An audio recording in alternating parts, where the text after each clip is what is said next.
Neither April has arrived yet, nor Google has announced details for the April security update. However, that isn't stopping Samsung from rolling out the patch, which has already started hitting Galaxy J3 2017 units in some markets. Specifically, Netherlands and Luxembourg are the regions where the update is currently live.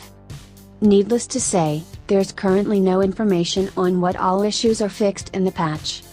Given the rollout has just begun, it may take time for the notification to pop up on your handset's screen.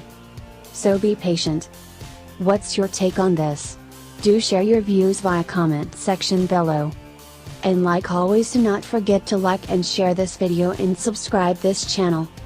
I will be back shortly with another news. Till then, have a great time ahead. Bye bye.